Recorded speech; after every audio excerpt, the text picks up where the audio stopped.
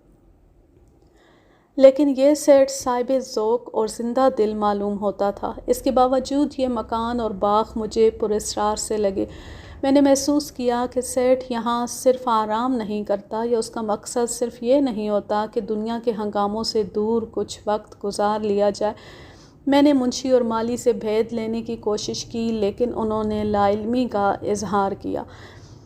میں نے مکان کی تلاشی لی، کوئی ایسی چیز نہ ملی جو میرے شکوک کو پختہ کرتی یا سراغ کا کام دیتی۔ وہاں سے مجھے اگر کچھ حاصل ہوا تو وہ باغ کا مالی تھا، جو مجھے چالاک اور استاد معلوم ہوتا تھا۔ کچھ ایسے پتہ چلتا تھا جیسے وہ مجھ سے کچھ چھپا رہا ہے اور مجھے گمراہ کرنے کی کوشش بھی کر رہا ہے۔ یہ تو واضح ہو چکا تھا کہ سیٹھ کو قتل کیا گیا ہے، اور میری رائے یہ تھی کہ کار کی ونڈ سکرین اس لیے توڑ دی گئی ہے کہ قتل پر ایکسیڈنٹ کا پردہ ڈالا جائے۔ اب منشی نے یہ بتایا کہ سیٹھ امرتسر اپنے بینک سے روپیہ نکلوانے گیا تھا، تو میرے ذہن میں قتل کا باعث بھی آ گیا۔ سیٹھ کو رقم کی خاطر قتل کیا گیا تھا، وہ رقم لے کر واپس آ رہا تھا۔ مجھے اب یہ معلوم کرنا تھا کہ اس واردات میں کون کون شریک ہے، اور یہ بھی کہ میرا ایس آئی سردار نہال سنگھ بھی اس جرم میں شریک ہے۔ مگر میں جوں جوں تفتیش میں آگے بڑھتا جا رہا تھا، الجھاؤ زیادہ ہوتا جا رہا تھا۔ مجھے یہ ایک باقاعدہ سازش نظر آنے لگی۔ تفتیش کا پہلا دن گزر چلا تھا۔ میں نے مالی اور منشی کو ساتھ لیا، ایس آئی جگدیش سروپ کا شکریہ ادا کیا، اور میں امرتسر کو روانہ ہو گیا۔ پہلے ہم اپنے تھانے جنڈیالہ گرو اترے۔ مالی کو اپنے تھانے چھوڑ دیا اور اس کے متعلق اپنے محرر وغیرہ سے کہا کہ اسے حراست میں نہیں بلکہ زیر نگرانی رکھیں۔ میں آرام کے لیے وہاں بالکل نہ رکا اور امرتسر کو روانہ ہو گیا۔ میرے ساتھ میرا ایس آئی نہال سنگھ تھا اور مقتول سیٹھ کا منشی۔ منشی کو میں نے رہنمائی کے لیے ساتھ لیا تھا، اسے بینک کا، سیٹھ کے ان دوستوں کا جن کے ہاں وہ ٹھہرا کرتا تھا، اور سیٹھ کے ڈرائیور اشرف کے گھر کا اتا پتہ معلوم تھا۔ ہم شام کو وہاں پہنچے۔ وہ بینک کا وقت نہیں تھا۔ منشی سے کہا کہ وہ مجھے ڈرائیور کے گھر لے چلے۔ اس نے مجھے ڈرائیور کے گھر پہنچا دیا۔ دستک دی تو ایک بوڑھے آدمی نے دروازہ کھولا۔ 2 تھانے داروں کو دیکھ کر بوڑھا سخت گھبرایا۔ میں نے اسے تسلی دی اور اندر اس کے صحن میں جا بیٹھے۔ اندر ایک بڑھیا تھی جو نابینا تھی، یہ اشرف کی ماں تھی اور بوڑھا اس کا باپ۔ ان سے پتہ چلا کہ اشرف ان کا اکلوتا بیٹا ہے۔ اس نے ڈرائیونگ سیکھ لی تھی اور کسی نے اسے سیٹھ کے ہاں ملازمت دلوا دی تھی۔ یہ بوڑھا اپنی جوانی میں کشمیر سے آیا اور امرتسر میں آباد ہو گیا تھا۔ اب اشرف اپنے ماں باپ کا واحد سہارا تھا۔ اشرف کے متعلق پتہ چلا تھا کہ سیٹھ کے باغ میں اپنی بیوی کے ساتھ رہتا ہے۔ میں دیکھنے گیا تو وہ بیوی سمیت غائب تھا۔ میں نے اس کی بیوی کے گھر کا پتہ معلوم کرنے کے لیے اشرف کے باپ سے پوچھا کہ اشرف کی شادی کہاں سے کرائی تھی۔ باپ کی بجائے ماں نے جذباتی لہجے میں کہا، ہم تو اس روز کے لیے زندہ ہیں جس روز ہمارا بیٹا سہرا باندھے گا۔ باپ نے کہا، ہم کب کے مر چکے ہوتے، اشرف کی دلہن دیکھنے کے لیے زندہ ہیں۔ تو کیا اشرف کی شادی نہیں ہوئی؟ نہ جی، ابھی نہیں۔ میں نے منشی کے منہ کی طرف دیکھا۔ منشی نے ہی بتایا تھا کہ اشرف باغ کے ایک کوارٹر میں اپنی بیوی کے ساتھ رہتا ہے۔ منشی کے چہرے پر حیرت کا بڑا صاف تاثر تھا، جیسے وہ ہکا بکا رہ گیا۔ دو صورتیں ہو سکتی تھیں، ایک یہ کہ اشرف نے اپنے ساتھ جسے رکھا تھا وہ اس کی بیوی نہیں تھی، دوسری یہ کہ اگر اس کی بیوی ہے تو اس نے اپنے ماں باپ سے چھپا کر رکھی ہوئی ہے۔ بہرحال میں نے بوڑھے اور بڑھیا سے اس سلسلے میں اور کچھ بھی نہ پوچھا اور انہیں کچھ پتہ بھی نہ چلنے دیا۔ اشرف کب گھر آیا تھا؟ رات کو آیا تھا، کہتا تھا سیٹھ کو لے کر آیا، صبح سویرے چلا گیا۔ یہ آج صبح کی بات ہے، اس کے بعد تو نہیں آیا؟ نہیں، وہ سیٹھ کو لے کر کرتارپور چلا گیا ہوگا، ہمیں تو یہی بتا کر گیا ہے۔ یہاں تمہارے کوئی رشتہ دار بھی ہوں گے؟ کوئی نہیں، ہم کشمیر سے آئے تھے، لکڑیوں کا ٹال تھا، اب بڑھاپا کوئی کام نہیں کرنے دیتا۔ میں معلوم کرنا چاہتا تھا کہ اشرف اور کہاں جا سکتا ہے۔ بوڑھا اور بڑھیا گھبرائے ہوئے بار بار پوچھتے تھے کہ ہم ان کے بیٹے کے متعلق کیوں تحقیقات کر رہے ہیں۔ میں نے انہیں تسلی دی اور اصل مسئلے سے بے خبر رکھا اور وہاں سے نکل آئے۔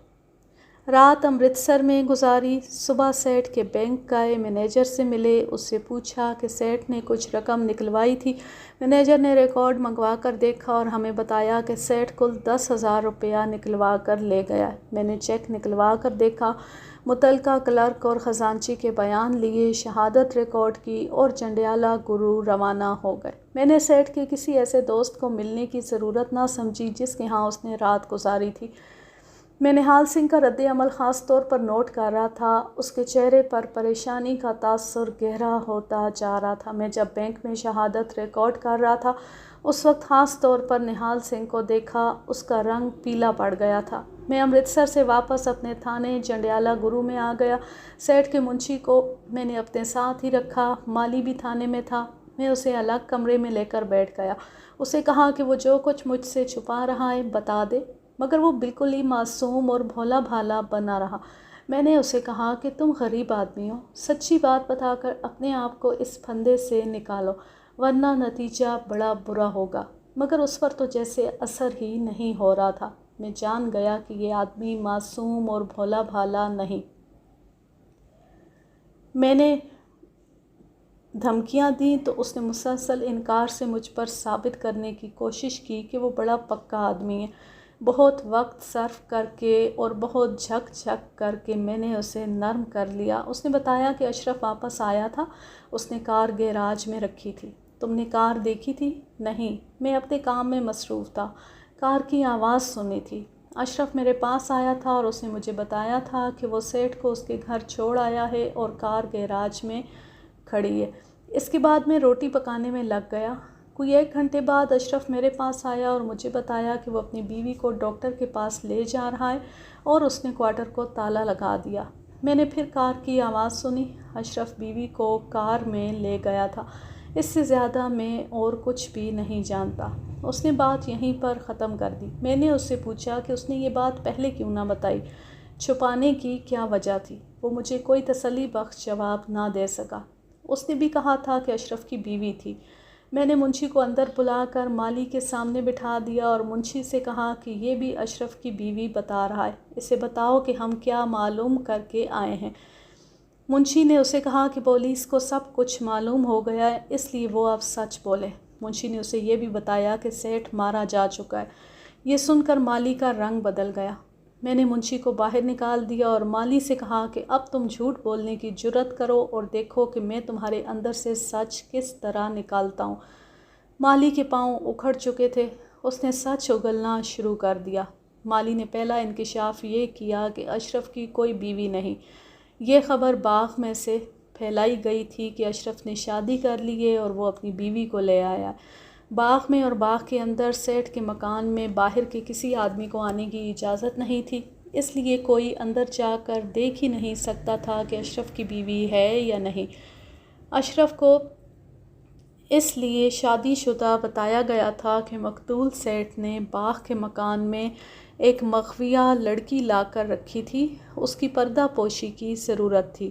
سیٹھ نے اس کا یہ طریقہ سوچا تھا کہ پکڑے جانے سے پہلے ہی مشہور کر دو کہ اشرف اپنی بیوی لے آیا۔ لڑکی کون تھی؟ ایک نوجوان، غیر معمولی طور پر خوبصورت، خانہ بدوش لڑکی تھی۔ مالی سیٹھ کا رازدان تھا، اس مکان کے اندر کے سب بھید جانتا تھا۔ سیٹھ اس مکان میں شراب پیتا اور عیش و عشرت کرتا تھا۔ اس نے اس لڑکی کو اغوا کیا۔ لڑکی نے مالی کو بتا دیا تھا کہ اسے کس طرح اغوا کیا گیا۔ یہ لڑکی ہندو تھی اور خانہ بدوشوں کے سانسی قبیلے سے تعلق رکھتی تھی۔ ایک روز سیٹھ اپنی کار پر نہر کے کنارے کنارے جا رہا تھا۔ کار اشرف چلا رہا تھا۔ سیٹھ نے دیکھا کہ نہر کے کنارے ایک بڑی خوبصورت خانہ بدوش لڑکی منہ ہاتھ دھو رہی ہے۔ یہ علاقہ جنگلاتی اور سنسان تھا۔ وہاں سے تھوڑی دور سانسی خانہ بدوشوں نے ڈیرا ڈال رکھا تھا۔ سیٹھ نے لڑکی کو دیکھا تو کار رکوا لی اور اتر کر لڑکی کے پاس چلا گیا۔ سیٹھ کو اپنی دولت پر ناز تھا اور اسے خیال تھا کہ پیسے سے ہر چیز خریدی جا سکتی ہے۔ اس نے کچھ روپے جیب سے نکالے اور لڑکی کو دیے اور اس سے پوچھا کہ وہ کون ہے اور کہاں رہتی ہے۔ لڑکی نے روپے لے لیے اور اسے بتایا کہ وہ خانہ بدوش ہے اور قریب ہی ان کا ڈیرا ہے۔ سیٹھ نے اسے کہا کہ تم اتنی حسین لڑکی کہاں جنگلوں بیابانوں میں ماری ماری پھر رہی ہو، میرے ساتھ آؤ، رانی بنا کر رکھوں گا۔ لڑکی نے سیٹھ کے دیے ہوئے روپے پھینک دیے اور اسے دھتکار دیا۔ سیٹھ اس خوش فہمی میں مبتلا تھا کہ یہ غریب لڑکی اس کے سامنے کیا حیثیت رکھتی ہے۔ سیٹھ کو یہ معلوم نہیں تھا کہ یہ لڑکی رسے پر چلتی ہے اور جمناسٹک کے کرتب جانتی ہے۔ یہ اس خانہ بدوش قبیلے کا ذریعہ معاش تھا۔ سیٹھ نے لپک کر لڑکی کو بازو سے پکڑا۔ لڑکی نے نہ صرف اپنا بازو چھڑا لیا بلکہ سیٹھ کے منہ پر تھپڑ مارا۔ لڑکی بھاگی نہیں۔ سیٹھ نے اسے پکڑنے کی کوشش کی لیکن لڑکی اتنی پھرتیلی تھی کہ اس کے ہاتھ نہ آتی تھی۔ سیٹھ نے اشرف کو آواز دی۔ اشرف دوڑا آیا۔ سیٹھ نے اسے کہا کہ اس لڑکی کو پکڑ کر گاڑی میں ڈال لو۔ اشرف کو معلوم تھا کہ سیٹھ عورتوں کا شکاری ہے، دل کھول کر انعام دے گا۔ اشرف خوبصورت جوان تھا۔ اس نے ایسی پھرتی دکھائی کہ لڑکی پر قابو پا لیا اور اس کے سر کی اوڑھنی اس کے منہ میں ٹھونس دی۔ سیٹھ اور اشرف نے مل کر لڑکی کو گھسیٹا اور کار میں ڈال دیا۔ سیٹھ نے اشرف سے کہا کہ باغ میں لے چلو۔ اشرف نے کار چلائی اور کرتارپور واپس آ کر لڑکی کو باغ والے مکان میں لے گئے۔ مالی سیٹھ کا رازدان تھا۔ اس نے سیٹھ کا وہ سلوک دیکھا جو اس نے لڑکی کے ساتھ کیا تھا۔ اس نے لڑکی کو اس مکان میں بند کر دیا اور اسے کہا کہ اسے یہاں سے کوئی بھی رہا نہیں کرا سکتا اور نہ کسی کو پتہ چل سکتا ہے کہ یہاں کوئی لڑکی قید ہے، لہٰذا وہ سیٹھ کو قبول کر لے ورنہ وہ یہاں سے زندہ نہیں نکل سکے گی۔ لڑکی نے سیٹھ سے کہا کہ وہ مر جائے گی لیکن اسے قبول نہیں کرے گی۔ سیٹھ نے اس پر کسی قسم کا تشدد نہ کیا سوائے اس کے کہ اسے قید میں رکھا۔ اس نے لڑکی کے لیے عمدہ کپڑے سلوائے اور اسے نہایت عمدہ کھانا کھلانے لگا اور اس طرح اس پر عملاً ثابت کرنے لگا کہ وہ اسے رانی بنا کر رکھے گا۔ لیکن لڑکی نے اسے صاف کہہ دیا کہ وہ اس کے آگے دولت کا ڈھیر لگا دے، جو اذیت اسے دے سکتا ہے دے لے، وہ اسے قبول نہیں کرے گی۔ یہ بظاہر حیران کن ہے کہ ایک خانہ بدوش لڑکی دولت کو ٹھکرا رہی تھی اور وہ محل کو لات مار کر جنگل میں اپنے خیمے میں واپس جانے کو تڑپ رہی تھی۔ میں قارئین کو ان خانہ بدوشوں کے متعلق کچھ بتانا ضروری سمجھتا ہوں۔ آج کل بھی خانہ بدوش نظر آتے ہیں لیکن یہ محنت مزدوری کر کے یا بھیک مانگ کر گزر بسر کرتے ہیں۔ آزادی سے پہلے خانہ بدوشوں کے چند ایک قبیلے تھے جن سے لوگ خوفزدہ رہتے تھے۔ ان کی اپنی دنیا، اپنا معاشرہ اور اپنا قانون تھا۔ انگریزی حکومت کے قانون کے لیے وہ مصیبت بنے رہتے تھے۔ یہ لوگ ہندوؤں کی ذات پات کے سسٹم کے ستائے ہوئے تھے۔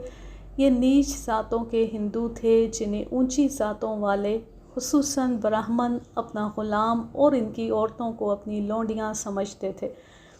یہ لوگ جنگلوں میں نکل گئے اور قبیلوں میں بٹ گئے۔ ان کا پیشہ چوری چکاری بن گیا۔ سلطنت مغلیہ کے زوال اور انگریزوں کے ابتدائی دور اقتدار میں ملک میں بدنظمی اور لاقانونیت بڑھ گئی تو یہ خانہ بدوش قبیلے سنگین جرائم کا ارتکاب کرنے لگے۔ انہوں نے ٹھگی، ڈکیتی اور رازنی میں مہارت حاصل کر لی۔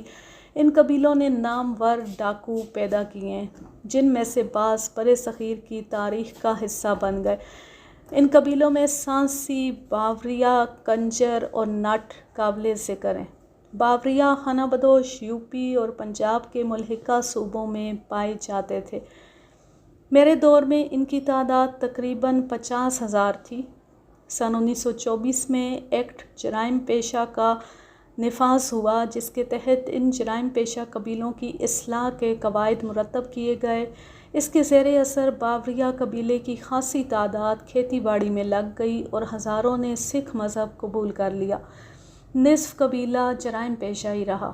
یہ لوگ نقب زنی، رازنی اور ڈکیتی کی منظم وارداتیں کرتے تھے۔ یہ مختلف پرندوں اور جانوروں کی بولیاں بولتے تھے اور واردات کے وقت یہ ان کی خفیہ زبان ہوتی تھی۔ پولیس سے بچنے کے لیے وہ سادھوؤں کا بھیس بدل کر مندروں اور آشرموں میں جا بیٹھتے تھے۔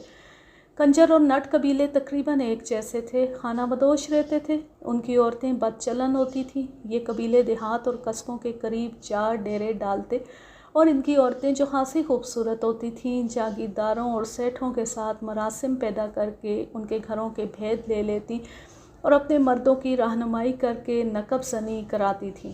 یہ لوگ اپنے پاس دیسی ساخت کا اسلحہ بھی رکھتے تھے اور رازنی کرتے تھے۔ اکثر اوقات پولیس پارٹی ان کے ڈیروں پر چھاپے مارا کرتی تھی۔ اس وقت ان کی عورتیں بلکہ جوان لڑکیاں بڑی دلچسپ اور بڑی شرمناک حرکتیں کیا کرتی تھیں۔ ان کی کوشش ہوتی تھی کہ پولیس کو بہکایا جائے۔ ان کا دوسرا حربہ یہ ہوتا تھا کہ کسی پولیس آفیسر کو بیان دیتے دیتے شور و غل بپا کر دیتی تھیں کہ اس نے ان کی عزت پر ہاتھ ڈالا ہے۔ مختصر یہ کہ کوئی پولیس آفیسر ہی ان کے قریب جاتا تھا۔ ایک قبیلہ سانسی کہلاتا تھا۔ یہ امبالہ اور لاہور ڈویژن میں پایا جاتا تھا۔ ان کی ابتدا روایت کے مطابق یوں ہوئی کہ ایک راجپوت ہندو عورت کی دوستی ایک نیچ ذات مرد سے ہو گئی۔ اس کے نتیجے میں ان کا بیٹا سانس مل پیدا ہوا۔ اونچی ذات کے ہندوؤں نے اس عورت اور مرد کو شہر بدر کر کے جنگل کی طرف بھیج دیا۔ ان کی بلکہ سانس مل کی نسل آگے چلی تو خانہ بدوش بنی اور سانسی کہلائی۔ انہیں قدرت نے 2 نعمتوں سے نوازا، ایک حسن اور دوسری بازیگری۔ ان کی عورتوں کی خوبصورتی اور ان کے خونخوار کتے دونوں خطرناک تھے۔ تو ان کی جوان لڑکیاں رسے پر چلنے کے، بانس پر کرتب دکھانے کے اور جمناسٹک کے کمالات دکھاتی تھیں۔ ایک تو ان کی خوبصورتی تھی، دوسرے ان کے چھریرے اور پھرتیلے بدن اور تیسرے ان کے کرتب۔ ان سے تماشائی مبہوت اور مسحور ہو جایا کرتے تھے۔ ان کا طریقہ واردات یہ تھا کہ کسی گاؤں یا قصبے کے قریب شام کے وقت ڈھول پیٹتے اور لڑکیاں اپنی نمائش کرتی۔ سارا گاؤں تماشا دیکھنے جمع ہو جاتا۔ تماشائی جب تماشے میں مسحور ہو رہے ہوتے تو سانسی مرد لوگوں کے گھروں میں داخل ہو کر سرقہ کی واردات کر جاتے۔ سانسی رازنی اور ڈکیتی کا ارتکاب زیادہ کرتے تھے۔ یہ گیدڑ، بلی اور سانپ کا گوشت بھی کھایا کرتے تھے۔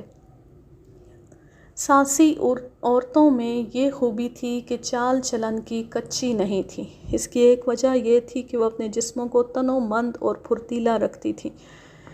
یہ لڑکی جسے سیٹھ نے قیدی بنا لیا تھا سانسی لڑکی تھی۔ سیٹھ کے مالی نے مجھے بتایا کہ لڑکی کا حسن، خصوصاً اس کا جسم تو انسان کو مبہوت کرتا ہی تھا، اس کا کردار حیران کن تھا۔ سیٹھ نے اس کے لیے جو کپڑے سلوائے اور اس کے آگے جو کھانے رکھے اور اس کے آگے روپے پیسے اور زیورات کے جس طرح ڈھیر لگائے۔ اگر کسی اونچے سے اونچے خاندان کی لڑکی بھی ہوتی تو وہ سیٹھ کی غلام ہو جاتی، مگر اس جنگلی لڑکی نے سیٹھ کو 2 ہاتھ دور رکھا اور اسے یہاں تک کہہ دیا کہ مجھے تم سے نفرت ہے۔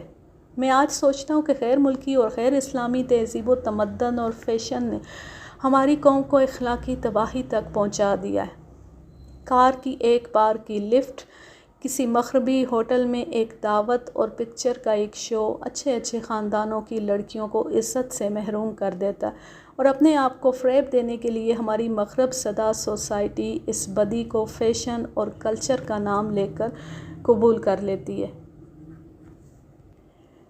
اس خانہ بدوش لڑکی کا کردار مسلمان لڑکیوں کا روایتی کردار تھا۔ سیٹھ نے اس پر دست درازی شروع کر دی، لیکن لڑکی اس کے ہاتھ سے آم کی گٹھلی کی طرح پھسل جاتی تھی۔ مالی نے بتایا کہ سیٹھ کی غیر حاضری میں وہ اور اشرف ڈرائیور لڑکی پر پہرا دیتے تھے۔ لڑکی کو کھانا وغیرہ کھلانے کا کام اشرف کے سپرد تھا۔ اشرف خوبصورت جوان تھا، کشمیری ہونے کی وجہ سے رنگ دلکش اور اس کا جسم بھی پرکشش تھا۔ اس کی عمر 25 سال تھی۔ مالی نے بتایا کہ لڑکی احتجاجاً کھانا نہیں کھاتی تھی، لیکن وہ اشرف کے ہاتھ سے کھانا کھانے لگی۔ سیٹھ زیادہ تر باہر ہی رہتا تھا، وہ اپنا کاروبار تو نہیں چھوڑ سکتا تھا۔ اس کی غیر حاضری میں لڑکی مالی اور اشرف کی تحویل میں ہوتی تھی۔ مالی کو یہ تجسس ہوا کہ لڑکی اشرف کے ساتھ گالی گلوچ کیوں نہیں کرتی اور اس کے کہنے پر کیوں کھانا کھا لیتی ہے۔ اشرف نے اسے خود ہی بتا دیا۔ اشرف نے مالی کو مسلمان سمجھتے ہوئے یہ بات بتائی تھی۔ اشرف لڑکی کے ساتھ بہت اچھا سلوک کرتا تھا۔ وہ چونکہ سیٹھ کا نوکر تھا اور سیٹھ تنخواہ کے علاوہ خفیہ کام کرانے کا انعام بھی دیتا تھا، اس لیے اشرف نظر رکھتا تھا کہ لڑکی بھاگ نہ جائے، لیکن اس کی ہمدردی لڑکی کے ساتھ تھی۔ سیٹھ تو اشرف سے کہتا تھا کہ لڑکی کو آمادہ کرو کہ وہ سیٹھ کی باندی بن جائے، لیکن سیٹھ کی غیر حاضری میں اشرف لڑکی کی حوصلہ افزائی کرتا تھا کہ وہ اپنی آبرو سے دستبردار نہ ہو۔ لڑکی اس سے اتنی متاثر ہوئی کہ اس کے دل میں اشرف کی محبت پیدا ہو گئی۔ یہ شریفانہ محبت تھی۔ لڑکی نے اشرف سے اظہار محبت کیا اور اسے کہا کہ وہ اسے یہاں سے نکال کر جہاں لے جانا چاہے وہ اس کے ساتھ رہے گی اور اپنے قبیلے میں واپس نہیں جائے گی۔ اشرف کو شک ہوا کہ لڑکی اسے اپنے جال میں پھانس کر فرار ہونا چاہتی ہے۔ اس نے لڑکی سے کہا کہ وہ سیٹھ کا نمک حرام نہیں کرے گا۔ اس کے دل میں لڑکی کی صرف ہمدردی ہے۔ اس نے لڑکی سے یہ بھی کہا کہ وہ مسلمان ہے، اس لیے وہ غیر مسلم کے ساتھ شادی نہیں کر سکتا۔ لڑکی نے اسے کہا کہ وہ مسلمان ہو جائے گی۔ اشرف نے اسے کلمہ پڑھا کر مسلمان کر لیا، لیکن لڑکی کو بھاگنے نہ دیا، نہ خود یہ ارادہ کیا کہ لڑکی کو بھگا لے جائے۔ ابھی یہ کہنا مشکل تھا کہ لڑکی اشرف کو دل سے چاہتی ہے۔ مالی نے دیکھا کہ اشرف لڑکی میں پہلے سے زیادہ دلچسپی لینے لگا تھا۔ اس دوران سیٹھ 2-4 روز بعد مکان میں آتا تھا، رات یہیں گزارتا تھا۔ لڑکی کو پیار سے رام کرنے کی کوشش بھی کرتا تھا، دھمکیاں بھی دیتا تھا اور زبردستی اس پر قابو پانے کی کوشش بھی کرتا تھا، مگر لڑکی کا رویہ پہلے روز جیسا ہی رہا۔ اب تو اس نے سیٹھ کے خلاف نفرت کا اظہار اس کے منہ پر شروع کر دیا تھا۔ مالی، اشرف اور اس لڑکی نے سیٹھ پر یہ ظاہر نہ ہونے دیا کہ لڑکی کو مسلمان کیا جا چکا ہے۔ مالی نے یہ بھی بتایا کہ سیٹھ کے کہنے پر اشرف لڑکی کو کار میں سیر کرانے بھی لے جایا کرتا تھا۔ ظاہر ہے سیٹھ ایسا خطرہ مول نہیں لے سکتا تھا۔ لڑکی باہر جا کر غل مچا سکتی تھی کہ اسے اغوا کر کے ان لوگوں نے قید میں رکھا ہوا ہے۔ اشرف نے سیٹھ کو یقین دلا رکھا تھا کہ لڑکی بھاگے گی نہیں۔ لڑکی نے واقعی کوئی گڑبڑ نہ کی۔ اس کی وجہ صرف یہ تھی کہ لڑکی نے باقی عمر اشرف کے ساتھ گزارنے کا فیصلہ کر لیا تھا۔ یہ اس کی دلی محبت کا کرشمہ تھا۔ مالی نے اپنا بیان یہیں پر ختم کر دیا۔ میں اس سے یہ معلوم کرنا چاہتا تھا کہ اشرف کہاں ہے۔ یہ تو مجھے معلوم تھا کہ لڑکی وہیں ہوگی جہاں اشرف ہے، مگر مالی نے کہا کہ وہ نہیں جانتا۔ وہ وہیں تک جانتا تھا کہ سیٹھ امرتسر چلا گیا، لڑکی اسی مکان میں تھی، اس کے بعد سیٹھ نہ آیا۔ مالی سے میں نے یہ راز معلوم کرنے کی بہت کوشش کی، وہ نہ مانا تو میں نے تشدد کیا۔ میں مان ہی نہیں سکتا تھا کہ مالی اشرف کا ہمراز تھا تو اسے یہ معلوم نہ ہو کہ اشرف اور لڑکی کہاں چلے گئے ہیں۔ ہر طریقہ آزمانے کے بعد میں اس نتیجے پر پہنچا کہ مالی کو معلوم نہیں، اسے جو کچھ معلوم تھا وہ اس نے بتا دیا۔ مالی سے اتنا ہی سراغ ملا کہ اشرف اور لڑکی میں محبت پیدا ہو گئی تھی اور لڑکی مسلمان ہو گئی تھی۔ یہ بھی معلوم ہو گیا تھا کہ اشرف کی کوئی بیوی نہیں تھی۔ مخفیہ لڑکی پر پردہ ڈالنے اور گرفتاری سے بچنے کے لیے یہ مشہور کر دیا گیا تھا کہ اشرف اپنی بیوی کو لے آیا ہے۔ میں سوچنے لگا کہ کس نے کیا کیا اور کیوں کیا۔ مالی نے روشنی دکھاتے مجھے اندھیرے میں پھینک دیا تھا۔ میں نے سوچا کہ اشرف نے سیٹھ کو 10,000 روپوں کی خاطر نہیں، لڑکی کی خاطر قتل کیا ہے اور لڑکی کو لے گیا۔ اور 10,000 روپیہ کہاں گیا؟ یہ میرے ASI سردار نہال سنگھ نے اڑایا ہے۔ میں نے سوچا اسی کے عوض اس نے ڈرائیور کو نکل جانے کا موقع دیا۔ پولیس کا ایک ادنیٰ سپاہی بھی جانتا ہے کہ نہال سنگھ نے ضابطے کی کارروائی میں ضابطے کی خلاف ورزی اور منمانی کی ہے۔ اس کا نتیجہ یہ ہوا کہ قاتل نکل بھاگا۔ اس کے پاس کار تھی، وہ نہ جانے کہاں سے کہاں جا پہنچا تھا۔ میں نے تفتیش کا خلاصہ لکھا اور اس میں ASI نہال سنگھ کا طرز عمل اور اس کے خلاف اپنے شکوک لکھے۔ میں نے اس کے ساتھ یہ لکھا کہ نہال سنگھ کو لائن حاضر کیا جائے کیونکہ اس کی موجودگی میں تفتیش میں رکاوٹ پیدا ہو رہی ہے۔ میں نے یہ رپورٹ اپنے DSP کو بھیج دی۔ اس پر فوری کارروائی ہوئی اور نہال سنگھ کو امرتسر لائن حاضر کر دیا گیا۔ میں نے دوسری کارروائی یہ کی کہ سیٹھ کی کار کی تلاشی کے لیے اشتہار شور و غوغا تیار کیا اور ضلع کے تمام تھانوں میں بھجوانے کا انتظام کیا۔ اس میں کار کا ماڈل، رنگ، نمبر اور دیگر تفصیلات لکھیں جن سے کار پہچانی جا سکتی تھی۔ اس زمانے میں کسی کار کی تلاش مشکل کام نہیں تھا۔ کاریں بہت ہی کم تھیں۔ کار یا لاری یا کوئی بھی گاڑی گم ہو جائے تو اشتہار شور و غوغا کا نوٹس ملتے ہی تھانے والے اپنے علاقے کے پیٹرول پمپوں کو بھی گمشدہ گاڑی کے کوائف بتا دیتے تھے۔ نہال سنگھ جب کار کے حادثے کی اطلاع پر موقع پر گیا تھا تو تانگے میں اپنے 2 دوستوں کو ساتھ لے گیا تھا۔ میں نے ان دونوں کو تھانے بلایا، ان سے پوچھ گچھ کی، ڈرایا، دھمکایا، تشدد کے سوا اپنا ہر کمال آزمایا، لیکن دونوں یا تو بڑے پکے تھے یا انہیں رقم کے متعلق معلوم ہی نہیں تھا کہ کون لے گیا۔ انہوں نے مجھے اس شک میں ڈال دیا کہ رقم بھی اشرف ہی لے گیا، لیکن سوچنے والی بات یہ تھی کہ نہال سنگھ نے اسے جانے کیوں دیا۔ یہی ایک وجہ ہو سکتی تھی کہ نہال سنگھ نے اشرف سے اپنا حصہ وصول کر لیا ہو۔ میں ذہنی کشمکش میں مبتلا ہو گیا۔ اس مقام پر آ کر تھانے دار اکثر چکرا جایا کرتے اور وہ 3rd ڈگری کا طریقہ آزماتے اور کوئی جھوٹا سچا وعدہ معاف گواہ بنا لیتے، لالچ یا اذیت رسانی سے اقبال جرم کروا لیتے اور عدالت میں جا کر کیس بری طرح ناکام ہو جاتا ہے کیونکہ گواہ اور اقبالی ملزم اپنے بیانات سے منحرف ہو جاتے ہیں۔ میرے پاس تفتیش کے اور بھی کیس تھے۔ میں ان میں مصروف رہا اور ذہن پر سیٹھ کا قتل اور اس کا قاتل اور اس کی کار کی تلاش سوار رہی اور 1 ہفتہ گزر گیا۔ ایک روز جنڈیالہ گرو یعنی میرے ہی قصبے کے پیٹرول پمپ کا مالک تھانے میں آیا۔ اس نے بتایا کہ گمشدہ کار اس کے پمپ پر آئی ہوئی ہے۔ اس نے پیٹرول پمپ والوں کو پہلی کار کے متعلق اطلاع دے رکھی تھی۔ میں دوڑتا ہوا پہنچا۔ پمپ زیادہ دور نہیں تھا۔ کار کو پمپ والوں نے کسی بہانے روک رکھا تھا۔ میں نے کار دیکھی، ونڈ سکرین سلامت تھی، ڈرائیور اشرف نہیں تھا، کار اسی نمبر کی تھی۔ میں نے رجسٹریشن دیکھی، اس پر سیٹھ کا نام تھا۔ کار میں ایک ہندو تھا۔ اس نے بتایا کہ اس نے چند دن گزرے کار خریدی ہے اور اس کا پہلا مالک مقتول سیٹھ ہی تھا۔ نیا مالک لدھیانہ کا رہنے والا تھا اور مقتول کو اچھی طرح جانتا تھا۔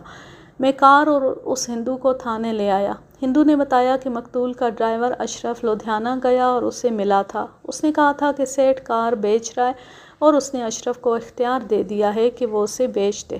وجہ یہ بتائی کہ سیٹھ اس ماڈل سے اکتا گیا ہے۔ ہندو نے بتایا کہ کار کی ونڈ سکرین ٹوٹی ہوئی تھی۔ اس نے اشرف سے کار سستے داموں خرید لی۔ کار کے اندر کہیں خون کا نشان تھا؟ نہیں، اس نے ایسا کوئی نشان نہیں دیکھا۔ میں نے پچھلی سیٹ پر، نیچے اور ہر طرف سے دیکھا، مجھے خون کا نشان بھی نہ ملا۔ مجھے خیال آیا کہ اشرف ایسا احمق تو نہیں ہو سکتا تھا کہ خون آلود کار کسی کے ہاتھ بیچتا۔ ہندو نے بتایا کہ اسے معلوم نہیں تھا کہ کار کی فروخت میں کوئی گڑبڑ ہے، اسی لیے وہ بے خوف ہو کر لیے پھرتا تھا۔ وہ لاہور جا رہا تھا اور جنڈیالہ گرو پیٹرول لینے رکا تھا۔ میں نے کار کا فرد سپردگی نامہ لکھوایا۔ ہندو سے کہا کہ کار کی جب بھی ضرورت پیش آئے وہ فوراً کار پیش کرے گا۔ یہ ہندو اب میرا گواہ تھا۔ اب میری رائے بدل گئی۔ میں نے سوچا کہ کار کے پیسے اشرف لے گیا ہے اور 10,000 روپیہ نہال سنگھ نے اڑا لیا، مگر سوال تو یہ تھا کہ اشرف گیا کہاں؟ میں امرتسر چلا گیا۔ میں نے سوچا یہ تھا کہ اشرف اپنے ماں باپ کو پیسے بھیجتا رہتا ہے، وہ جہاں بھی گیا اپنے ماں باپ کو نہیں بھولے گا۔ ہو سکتا ہے وہ ملک کے کسی دور دراز گوشے میں چلا گیا ہو، جہاں کے متعلق اسے یہ خوش فہمی ہو کہ اسے کوئی نہیں پکڑ سکے گا۔ کار اس نے بیچ ڈالی تھی، یہ اس کی سب سے بڑی نشانی تھی جس سے وہ آزاد ہو گیا تھا۔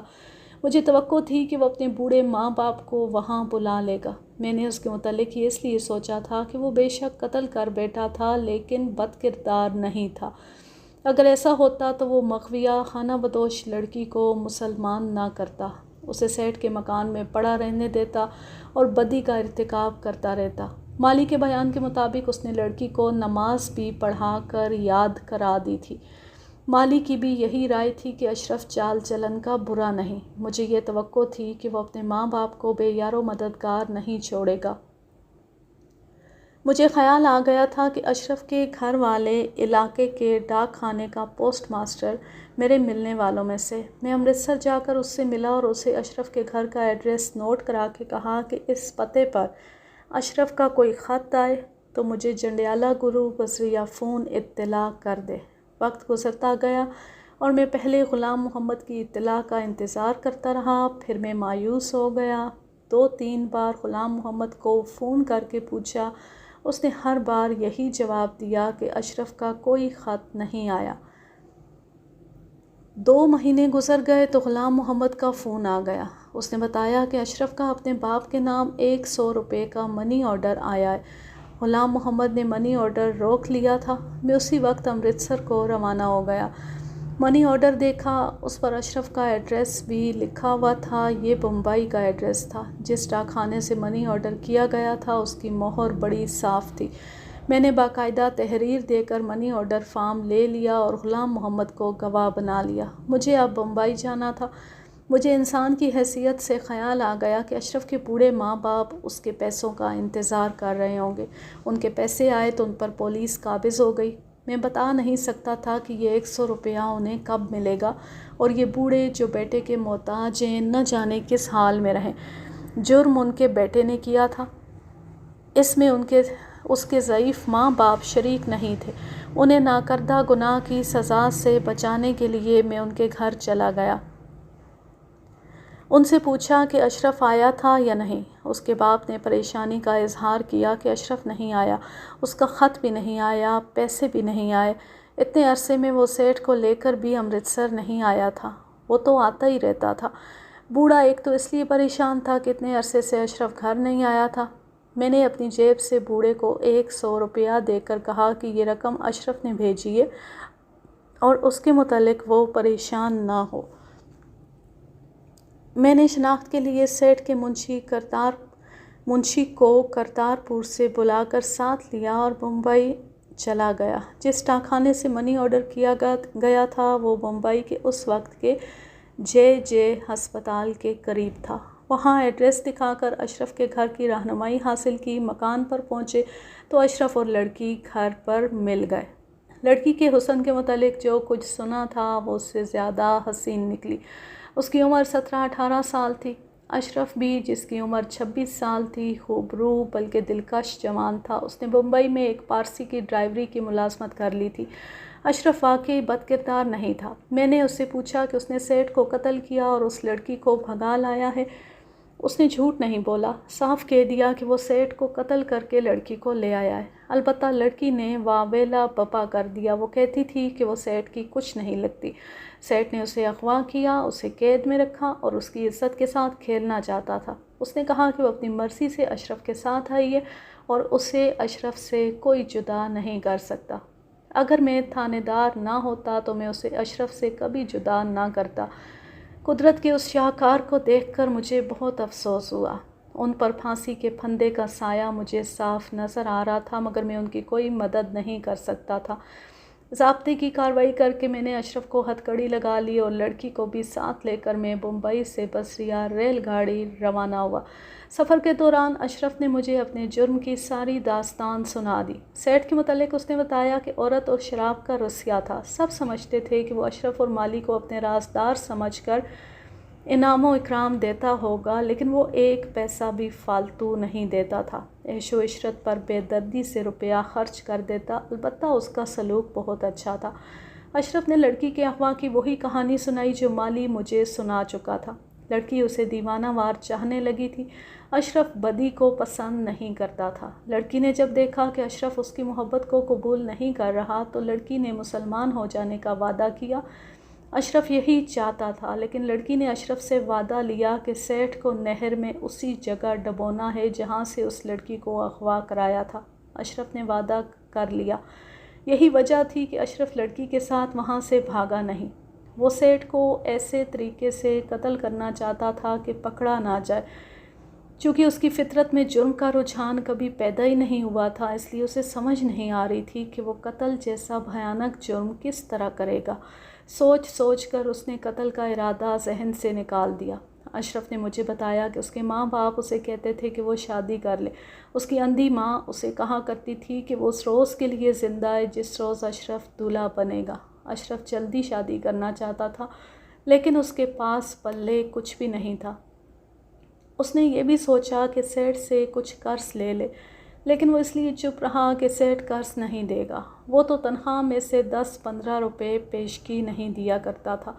اشرف نے یہ ترکیب بھی سوچی کہ سیٹھ امرتسر بینک سے روپیہ نکلوانے جایا کرتا ہے۔ کسی روز اشرف یوں کرے گا کہ واپس آتے کسی ویران جگہ کار روک کر اور انجن دیکھ کر سیٹھ سے کہے گا کہ کار کو دھکا لگانا پڑے گا اور باہر نکل کر دھکا لگائے۔ سیٹھ باہر نکلے گا تو اشرف کار سٹارٹ کر کے بھاگ نکلے گا۔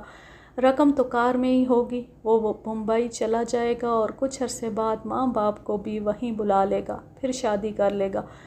اتنے میں اس خانہ بدوش لڑکی کو سیٹھ نے اسی کے ہاتھوں اغوا کرایا۔ اشرف نے اپنے روزگار کی خاطر سیٹھ کے اس جرم میں شرکت کی، لیکن اس کا کفارہ اس طرح ادا کیا کہ لڑکی کے ساتھ نہایت شریفانہ سلوک کیا اور ہمدردی کی۔ لڑکی کا رد عمل سنا چکا ہوں، وہ اس کی گرویدہ ہو گئی اور اس نے اسلام قبول کر لیا۔ انہی دنوں سیٹھ اشرف کو امرتسر لے گیا۔ اشرف نے دیکھا کہ سیٹھ نے 10,000 روپیہ نکلوایا ہے۔ اشرف رات اپنے ماں باپ کے پاس ٹھہرا۔ ماں باپ نے اسے اور زیادہ جذباتی ہو کر کہا کہ وہ اپنی شادی کا بندوبست کرے۔ اس نے وہی مجبوری بتائی کہ پیسے نہیں۔ دوسرے دن وہ سیٹھ کو کار میں بٹھا کر واپس ہوا۔ اسے معلوم تھا کہ سیٹھ کے بیگ میں 10,000 روپیہ ہے۔ راستے میں جنڈیالہ گرو سے 3-3.5 میل دور سڑک پر بھوسے سے لدی ہوئی ایک بیل گاڑی آ گئی۔ اشرف نے کار گزارنے کے لیے کار دائیں ہاتھ کی اور اچانک پیپل کے درخت کا ایک ٹہن کار کی ونڈ سکرین سے ٹکرا گیا۔ رفتار تیز تھی۔ ونڈ سکرین ایسی ٹوٹی کہ اس کے ٹکڑے گولیوں کی طرح کار کے اندر آئے۔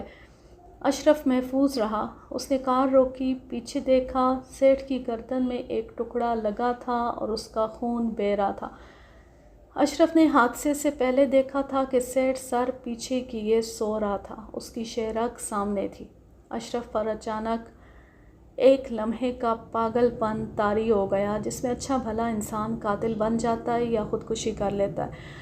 اس نے شیشے کا وہی 6-7 انچ لمبا ٹکڑا اٹھا لیا اور سیٹھ کی شہرک پر رکھ کر دونوں ہاتھوں سے دائیں بائیں چلایا۔ سیٹھ ذبح ہو گیا۔ اشرف کا ارادہ اب یہ تھا کہ سیٹھ کی لاش نہر میں پھینک دے گا، کرتارپور جائے گا اور لڑکی کو ساتھ لے کر بمبئی چلا جائے گا، مگر ٹہن نے ونڈ سکرین توڑ کر ایسا دھماکہ کیا تھا کہ کھیتوں میں کام کرتے لوگ دوڑے آئے۔ ہجوم اکٹھا ہو گیا۔ اشرف بھاگ نہ سکا۔ اتنے میں ایک لاری آ رکی، اس میں سے سواریاں اتریں۔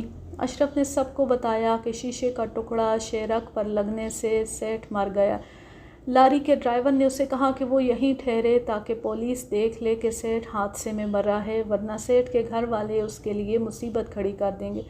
ڈرائیور جنڈیالہ گرو کی طرف جا رہا تھا، فاصلہ زیادہ نہیں تھا۔ اس کی اطلاع پر SI نہال سنگھ پہنچ گیا۔ اس نے جب سیٹھ کا بیگ دیکھا اور اس میں رقم دیکھی تو اس نے اشرف کے ساتھ دوستانہ باتیں شروع کر دیں اور دیہاتیوں کو اس نے وہاں سے بھگا دیا۔ اس کے ساتھ جو 2 آدمی آئے تھے وہی وہاں موجود رہے۔ اشرف نے سنایا کہ اسے ڈر یہ تھا کہ پولیس کو پتہ چل جائے گا کہ سیٹھ کو اس نے قتل کیا۔ نہال سنگھ نے اسے ڈرانا دھمکانا شروع کر دیا کہ اسے تیز رفتاری اور لاپرواہی سے گاڑی چلانے اور اپنے مالک کی جان ضائع کرنے کے جرم میں گرفتار کر لیا جائے گا اور اسے کئی برسوں کی سزائے قید ہوگی، وغیرہ وغیرہ۔ اشرف گھبرا گیا۔ اس نے نہال سنگھ کو بتایا کہ سیٹھ اس کی لاپرواہی سے نہیں مرا۔ اس نے نہال سنگھ کی منت سماجت کی۔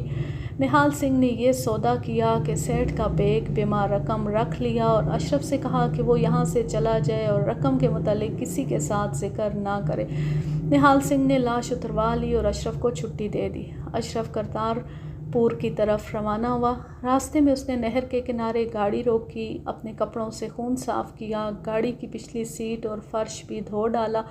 اسے نہال سنگھ کی یقین دہانی کے باوجود ڈر تھا کہ قتل کا انکشاف ہو جائے گا اور وہ پکڑا جائے گا۔ وہ کرتارپور سیٹھ کے باغ والے مکان میں گیا، لڑکی کو باغ سے نکالا اور کار میں بٹھا کر لے گیا۔ مالی کو بھی اس نے پتہ نہ چلنے دیا۔ وہ سیٹھ کے لدھیانہ والے دوست کو جانتا تھا۔ وہ کار لدھیانہ لے گیا اور اس آدمی کے ہاتھ بیچ کر وہاں سے بمبئی چلا گیا، جہاں اسے ایک پارسی کے ہاں نوکری مل گئی۔ لڑکی کے ساتھ اس نے باقاعدہ نکاح پڑھوا لیا۔ لڑکی نے جس انداز سے بیان دیا اس میں احتجاج اور قہر تھا۔ اس نے بھی جھوٹ نہ بولا، اشرف کے بیان کی تصدیق کر دی۔ اس نے دانت پیس کر کہا کہ میں نے اشرف سے کہا تھا کہ سیٹھ کو نہر میں ڈبونا ہے اور اس کے بعد میں اپنے ہاتھوں اس کی لاش کے ٹکڑے کروں گی۔ چنڈیالہ گرو پہنچ کر میں نے پہلا کام یہ کیا کہ ASI کے خلاف رپورٹ بھیج کر اسے معطل کرایا۔ اشرف کا اقبالی بیان لکھا، لیکن اسے جب دفعہ 164 کے تحت مجسٹریٹ کے پاس بیان قلم بند کرانے کے لیے لے گیا تو اس نے بیان دینے سے انکار کر دیا اور کہا کہ اس نے پولیس کو کوئی اقبالی بیان نہیں دیا۔ انکار اس کا حق تھا جو اس نے استعمال کیا۔ مجسٹریٹ نے اسے جوڈیشل حوالات میں بھیج دیا۔ لڑکی کو شہر کے ایک معزز شخص کی ذمہ داری میں دے دیا گیا۔ میں نے اشرف کا چالان عدالت میں پیش کر دیا۔ مجسٹریٹ نے کیس سماعت کے بعد سیشن کورٹ بھیج دیا اور سیشن کورٹ نے اسے بری کر دیا۔ وہ آیا اور اپنی بیوی کو ساتھ لے گیا۔ ASI نہال سنگھ کے خلاف تحقیقات ہوئی، لیکن اس نے 10,000 روپوں میں سے حصہ دے دیا ہوگا۔ اس کے خلاف جرم ثابت نہ ہو سکا اور اسے بحال کر دیا گیا۔ یوں یہ زبردست کہانی اپنے اختتام کو پہنچی۔ اب میں لیتی ہوں آپ سے اجازت۔ جہاں رہیں خوش رہیں، شاد و آباد رہیں، ہنستے مسکراتے رہیں، اور اگر یہ کہانی یا میرا انداز پسند آئے تو اس چینل کو سبسکرائب ضرور کر لیں اور بیل آئیکن کو ضرور پریس کریں تاکہ آنے والی ہر نیو ویڈیو کی نوٹیفیکیشن آپ کو بر وقت ملتی رہے۔ ویڈیو کو لائک کیجیے، زیادہ سے زیادہ شیئر کیجیے اور اچھا سا کمنٹ کیجیے۔ اللہ حافظ، اللہ نگہبان۔